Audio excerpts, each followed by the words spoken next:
All right, good morning, everyone. Appreciate everyone joining us here for this morning's call with Jayson Oweh. Just a reminder, if you have a question, please use the raise your hand function. I will then ask you to unmute and you can ask your question. Rich Scarcella. Thanks, John. Jayson, good morning. Thanks for your time today.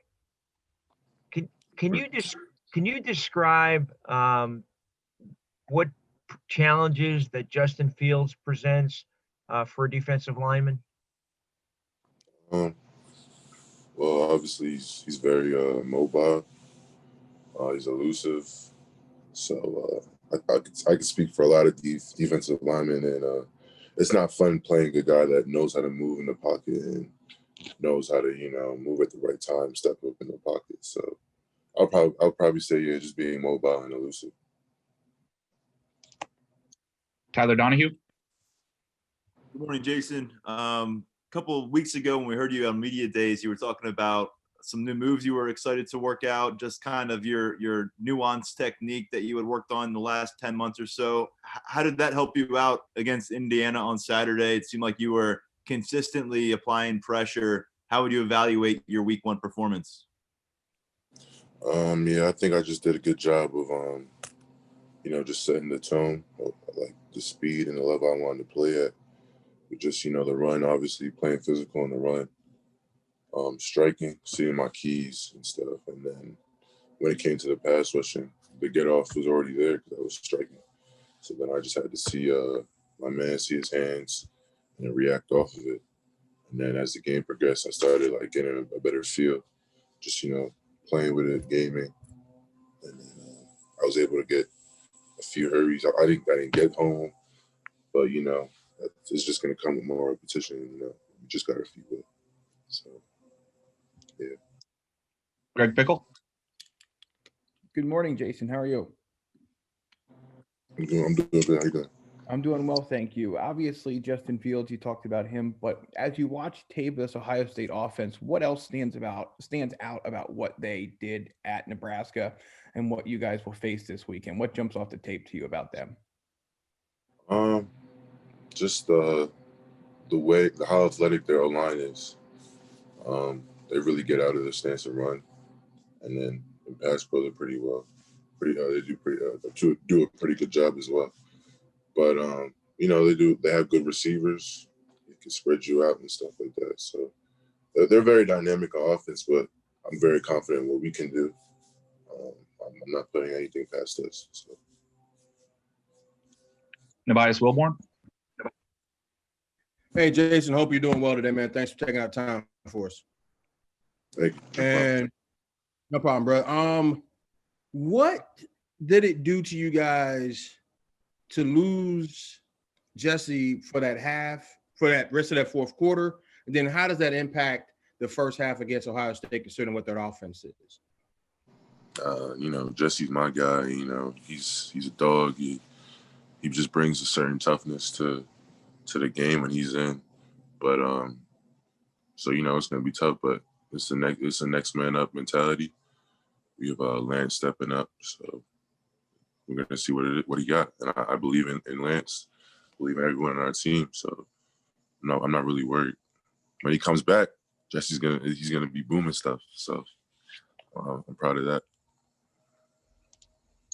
Audrey Snyder.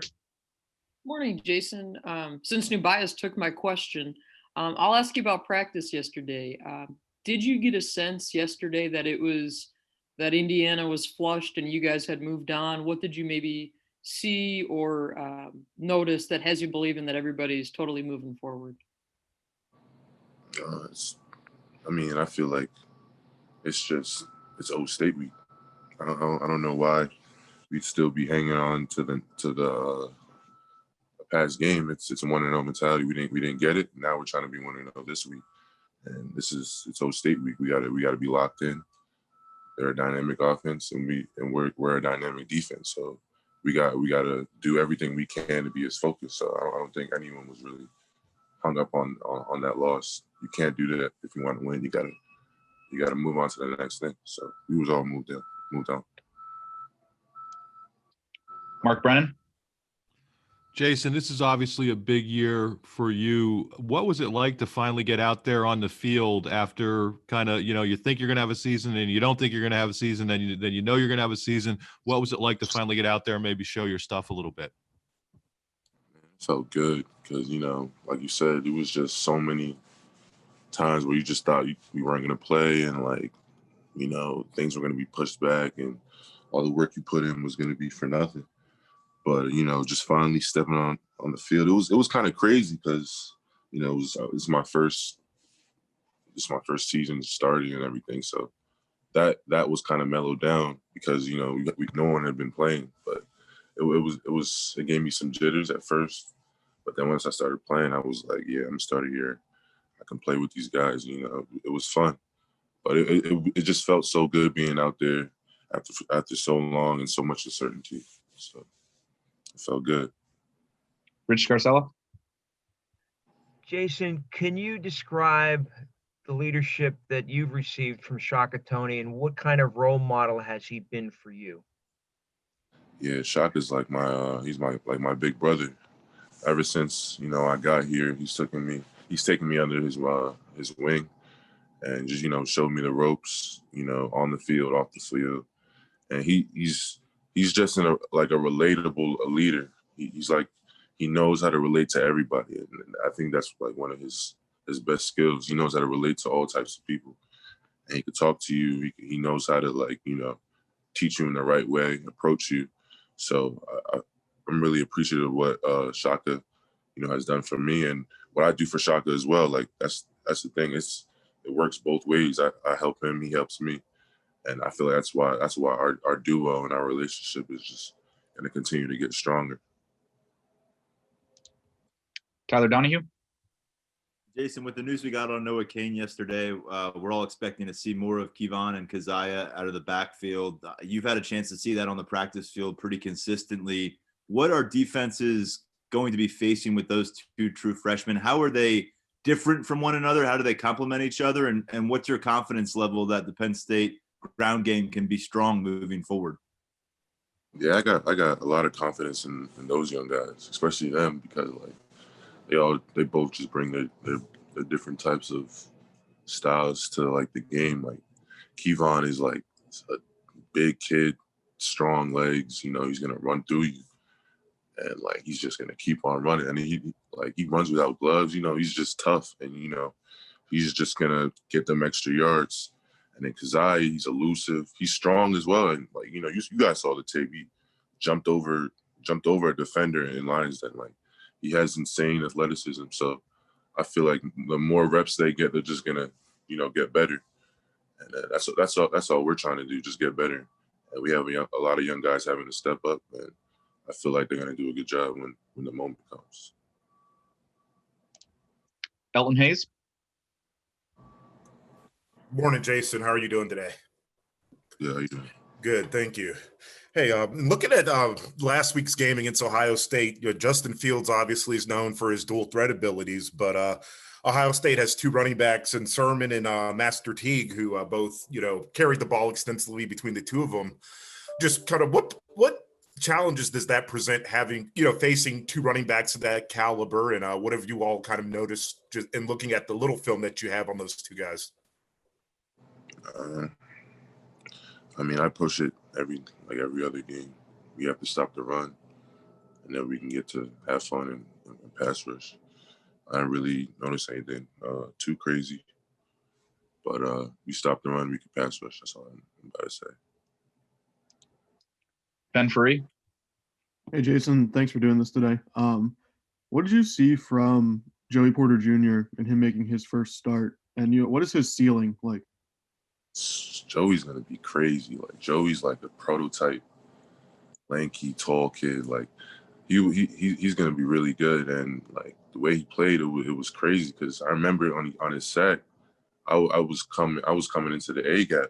And I was sure I was gonna come get him because I was gonna flip my hips, and I just saw Joey just running in and smack him. It was crazy. I never seen someone like that come in that type of speed. So yeah, I'm really excited for Joey and what he can be. His potential is whatever he wants to be in. And like the crazy part is that he's still like growing into his body. Like he's not at his full man strength yet. So I'm really excited to see how he develops and everything, and he wants to work too. So that's the good thing about him. So I'm excited for Joey Porter. Partha. Hey, Jason, appreciate the time this morning. This is something you kind of answered already at Media Day, but I wanted to check in again. You know, you had a very solid game, obviously. I think the second highest pass rush win percentage in the country against Indiana. You know, in your third year on campus, is there a certain pressure of wanting to show that, you know, Jayson Oweh has arrived? I mean, I always have like goals for myself, so it's just internal pressure. I want to reach goals, but in terms of external pressure, I mean, you guys created like I said, you guys always create the narrative. I just have goals I want to reach and things I want to do, and if I beat those and keep on, you know, progressing, I feel like it's just gonna tell itself. So I don't respond to pressure for real. Tyler Donahue. Jayson, if I could ask about two guys in that room with you, one, an older guy in Deion Barnes and what he brings to that room coming back as a former player. And then the other, a guy getting his first long look with Akeem Beamon. What did he do this offseason to put himself in that position, and how did he handle an expanded role in week one?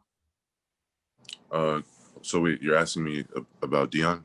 What was the first part of the question? Yeah, Deion's influence in that room, his impact, and then also Akeem's rise in that room. Okay. Yeah, Deion, like I said, Deion is like master splinter. Like since he's came here, he's taken me under his wing and really tried to like get me right in all aspects of the game in terms of handwork. He, like over the summer, like, you know, he just really helped me in terms of everything, like handwork, film, you know, just understanding the game more. So I really owe a lot of my development to him. And the thing about him, he's very relatable as well. He has a lot of what Shaka brings to the table and him as well. So he's going to have a very great career. I'm very appreciative of Deion Barnes and what he brings to the table. And then Hakeem Beamon. Beamon's a dog. You guys saw it in the game. And the crazy part, he's still just trying to get it as well. Like athletically, he's a freak. You know, he doesn't even weigh that much yet. He hasn't even grown into his full body yet. But, you know, he can pass rush as well, pay the run. So I'm really excited for Hakeem Beamon. I think his potential is first round, high first round too. Mark Brennan. Jayson, could you expand a little bit on Deion Barnes? Are there specific things that he's able to kind of get across to you? And you touched on this a little, but the age difference is kind of close there.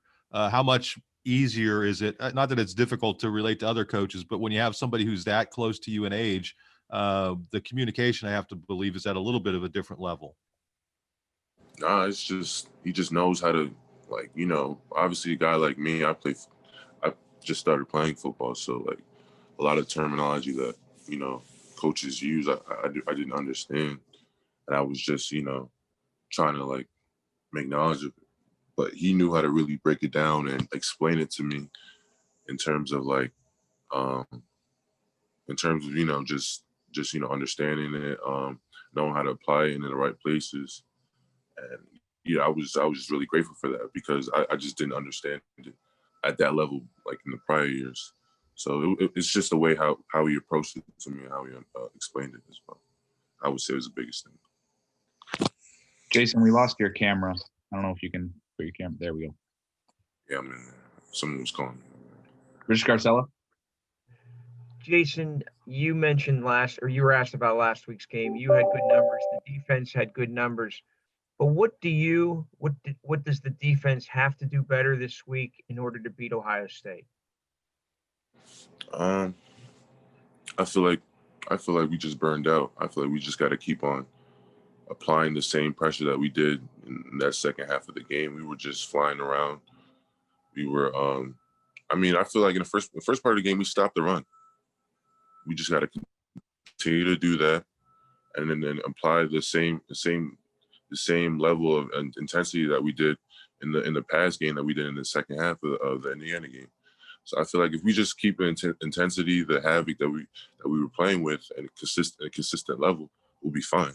So I'm not really worried about that and what my guys are going to bring. Tyler Donahue. Jayson, do me a favor and look back at the Jayson Oweh who was wearing a Blair Academy uniform just a few years ago as a senior, thinking he had a lot figured out, but I'm sure you realize now probably didn't have much figured out about football. What's the scouting report on that young man versus where you are now? How far have you truly progressed that you can measure in your third year on campus? And I progressed a lot. I progressed mentally, physically, just matured. Like a lot of people just mature physically in college. You got to mature mentally, and I feel like I've matured a lot mentally in just understanding what it takes to like survive and be successful. Not just survive, but be successful. And the Blair Jayson was just young and like very naive to everything and what what it took. So I'm really thankful for the progressions I made and where the progressions I can make too, because I feel like I'm still only like 55% of what I can truly be. So I'm really happy where I'm going. Dan Hope. Hey, Jayson, I know when you were coming out of high school that your recruitment came down to Penn State and Ohio State. What was it about Ohio State that appealed to you at that time, and what ultimately made Penn State the right fit for you? I don't care about what Ohio State did when I was young. I fell in love with Penn State because I love Penn State and the people, the atmosphere, the family orientation, the Coach Spence, what he was able to preach to me, the love of this place and the inner love of this place and what Penn State truly is, the connections, the networking, all that stuff. I fell in love with that, and that's all I got to speak about that. We got two final questions here. Nabias Wilborn. I know. Obviously, you said earlier you're looking forward, but what? And you may have already answered this, but what, if anything, do you take that was a positive from that game that you can carry over into the game against Ohio State? Ohio State. That's all I'm on. Ohio State. Tyler Donahue. Jayson, this has been a year of like up and down emotions for everybody involved in college football. But when you look around the practice field, Micah's not there, Journey's not there, Noah's not there. Three of the marquee guys when people look at this 2020 Penn State roster.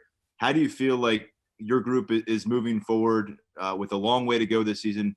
How are you keeping that focus? And is it strange at times to not see some of these names and faces involved on the practice field as you get ready for such a big game? It's always like, obviously you miss your guys because you have a relationship with them outside of football. But it's the next man up mentality, like I always say. I feel like we're gonna be fine. We haven't played football in a while. We're all still just we're a young group, and we're all still trying to find out how to play with each other. So I have faith that we'll bounce back and we'll be fine. A lot of good teams and winning teams started off bad. A lot of good Penn State teams started off bad. And I have full faith in our defense and our offense as well. So I'm not worried about any of that.